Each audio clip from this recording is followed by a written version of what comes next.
Unconscious victim rescue and a targeted search down a ground ladder today.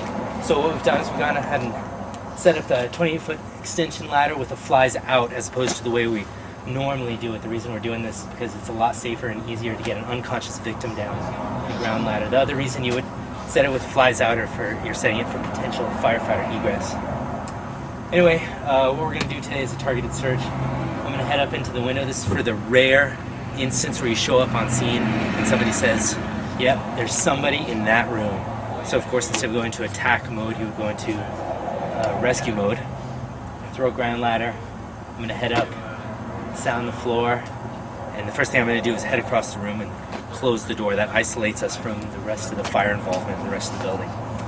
So yeah, we'll go ahead and make it happen. Alright, the first thing I'm going to do when I come into the room, of course, sound the floor, make sure it's safe for me to come in. And then I can jump in the room, and the first thing I'm going to do is head across the room and close the door. That buys us some time and isolates us from the fire involvement in the rest of the building. So, we got a victim. Let's say Connie's on the floor here. And the first thing I'm going to do is drag her over here and orient her just like this. We want her face up with her feet at the window. So I'll come over, I'll drag her over here. I'm going to sit her up. I'm going to scooch her into the window. And I'm going to hand her wrists to the rescuer on the ladder. It's important that the rescuer gets a really good grip on our wrist, so take the time to do this right. After that, I get my feet up. This foot gets really forward. That makes sure that I'm lifting with my legs and not my back. And then we're just going to sit her up, and put her waist on the windowsill. I can kind of pin her here to make sure they won't fall out.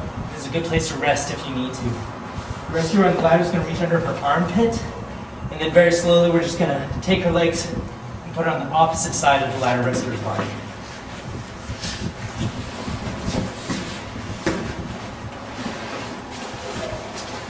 She's going to reach between her legs with that hand,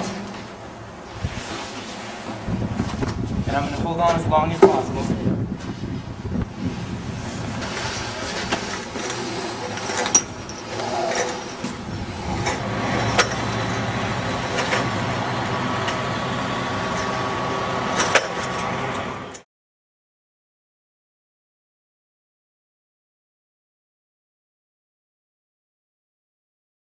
So as we go into the victim, you're going to check and make sure he has a seal, make sure he has air. You're going to check his air supply.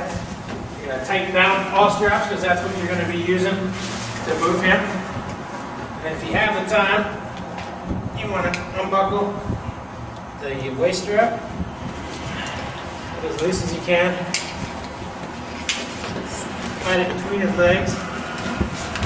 This is going to be used as a harness. Tighten it down. Make sure you get everything cinched up. Now you're ready to spin them.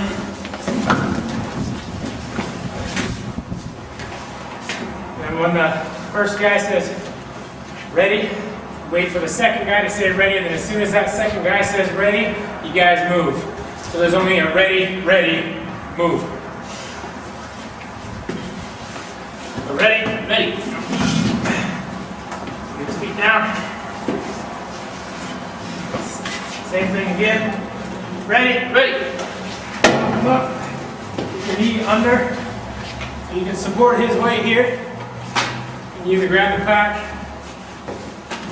This is going to be cinched up underneath. And then you're going to pass him in. Make sure your guy on the ladder is ready to receive him. You're going to put his head to whatever side that your ladder guy says. So we'll hand over one side, he says that side, it's ready. Ready. Good to go. Make sure his legs clear.